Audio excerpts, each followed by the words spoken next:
We're going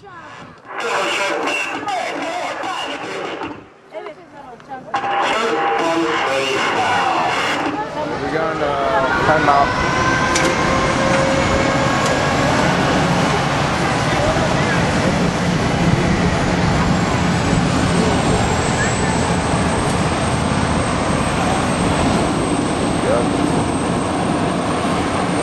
Here we go. We got Rick St. Pierre. This is the father for this beauty we have in the background. Look at this.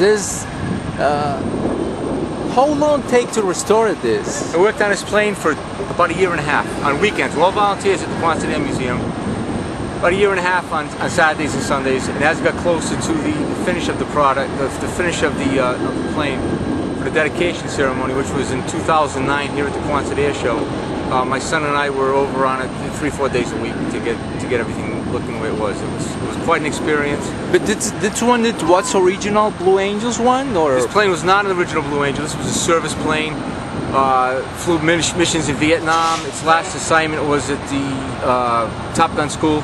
Oh yeah? Yep. Yeah, it was a pursuit plane in Top Gun. Then he found the cracked wing spar on it. Like we was seeing the movie. Top Gun movie. Yeah. Top Gun movie. The F-14 Tomcat being chased by one of these. These are more agile. They use these for pursuit planes. Yep. Yep. Oh. Simulated mix. Yep. Absolutely. And then it found the cracked wing spar, and it was retired and released to the museum's division. And then what year was retired? This was retired in 1993, 94, somewhere around there. Something like that. Yep. Okay. Yep. Can you explain about the plane and who it was dedicated to? In 1985, Michael GERSHOM was flying number 6 for the Blue Angels in Niagara Falls. 5 and 6 of the solos for the Blue Angels, they collided in one of their routines. Mike perished, and number 5, Anthony Caputi, lived. Mike was the last guy to die in a Skyhawk as a Blue Angel. They retired the Blue Angels the following year, and they switched over to the F-18s.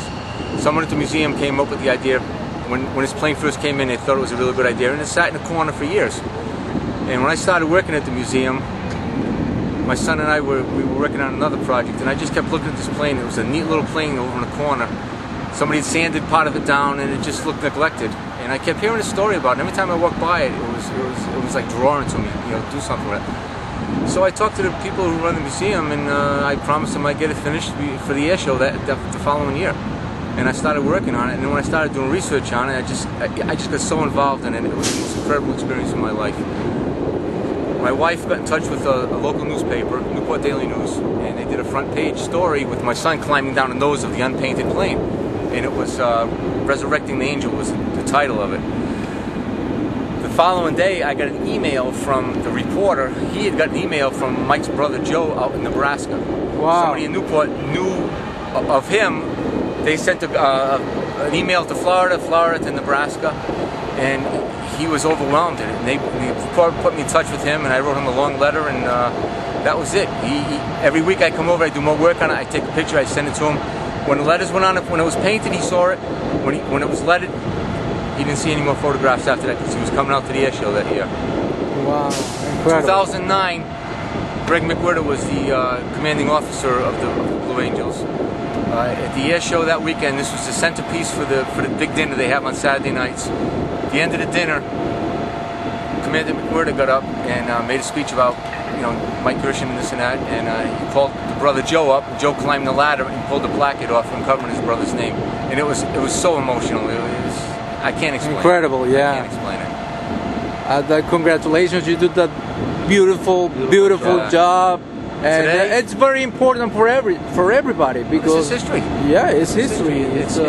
This is an exact replica of the plane that he flew the day he perished. The Blue Angels, we had gotten in touch with the Blue Angels historian down in Florida.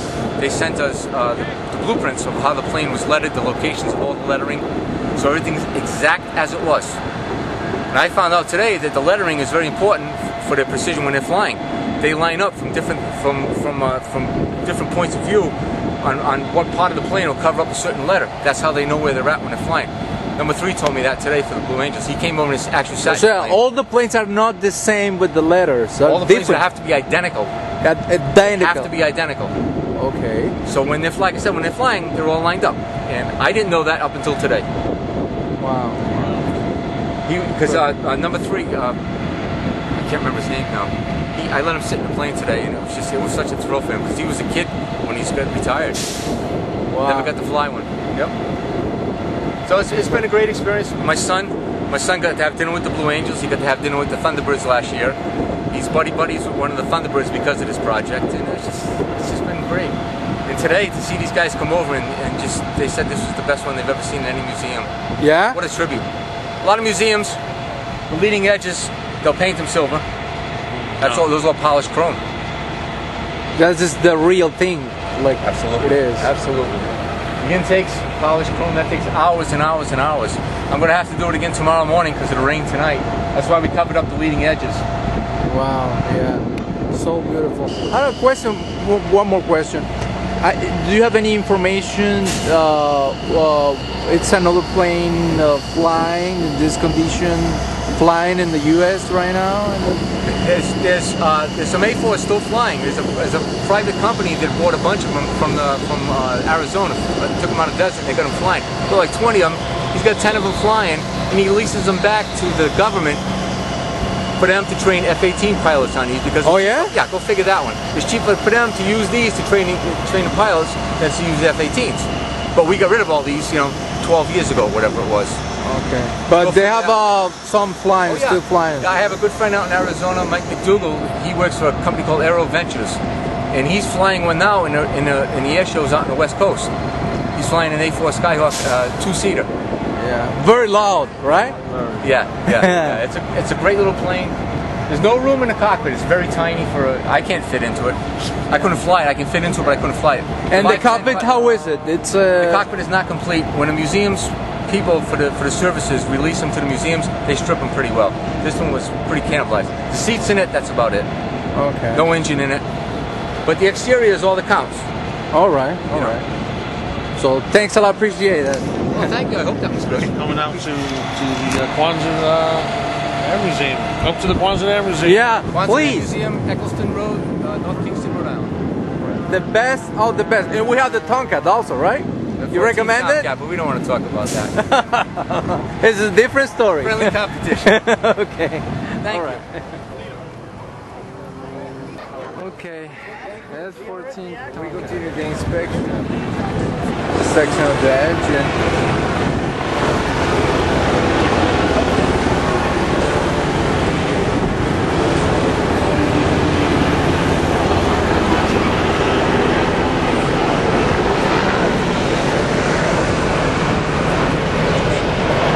What's your name? Nick. Nick, how are you? Pretty good. How you feel after this restoration we did with your father? It was weird because I was only 15 at the time when we did this, and how many 15-year-old kids can say they worked on a plane? So it was good. Yeah. And good for the history as well, right? So you recommend other people to visit the museum? I would. It's good. It's one of the last wooden structures in the world, actually, and there's a lot to do. We have to inspect the Skyhawk. So what do you think of this plane? This is the father, just right there. Main man. We got already over there the Avenger. So we got this bird. Interviewed with the last pilot who died in 1985. The Blue Angels with the Skyhawk. So it was a terrific job of maintenance. It's shiny. Because the D version was upgraded and the engines really was. Avionics. Yeah? GE 400. And this one Perfect. has a Pratt & Whitney TF 24. So they open the canopy for us. Okay, I will. Thanks. Nice. Now, look at the wheels. You have mint condition.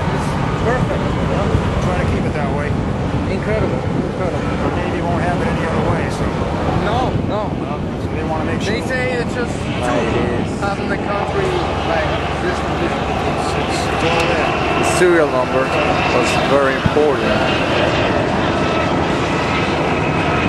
Now the paint that the man is supposed to tell him. Forget these, very important.